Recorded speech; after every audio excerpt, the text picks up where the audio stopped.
wizi. Wizi. Aisha wizi. Wizi. To Maryam ka zane da kai da wizi. Ta dan ban uzuri ta ce tana zuwa. Ba ke tau. Ina Aisha wizi.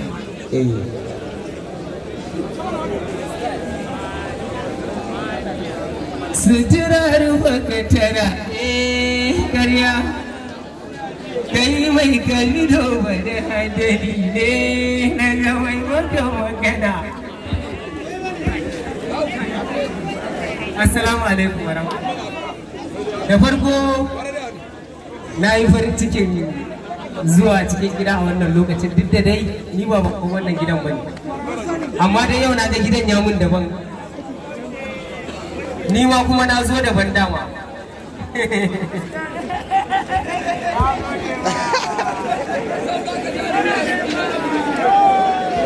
Kace me? Saboda haka gaskiya ma ba zan iya ba sai na cire riga wannan.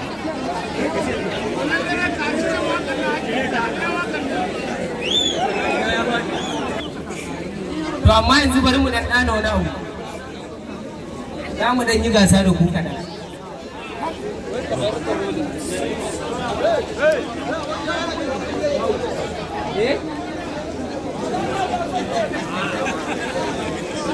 Duk wakan da ka san za ka yi a nan gidan ka yi ta, idan ka yi ɗau baiti ɗan kallon da su ƙara sama, idan ba su ƙara sama ba a man wanka.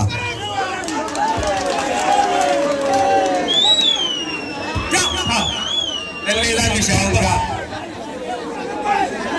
Har da wani gefen kungiya da abin magana za ka sha wanka.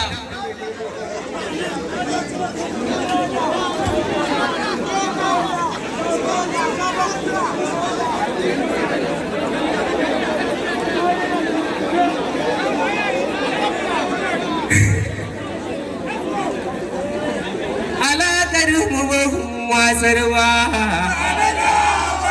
ko da shari na mai zo nan ba.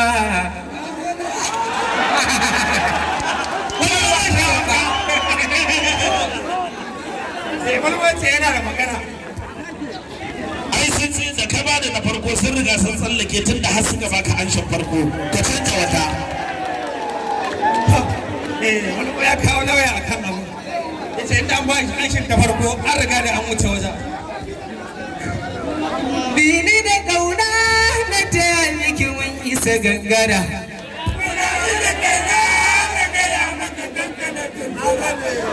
Wanke da soso karfe tara sani na shingida.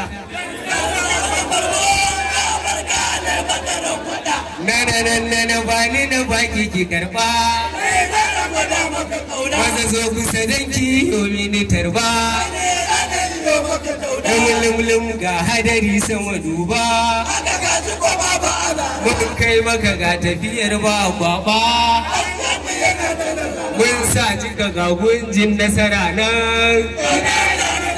Ai dai a kuma mun daddare nan. To ni dai kama min da akalata. Ga hannu sanya min da azurfata. Lilo lilan gadan gadan.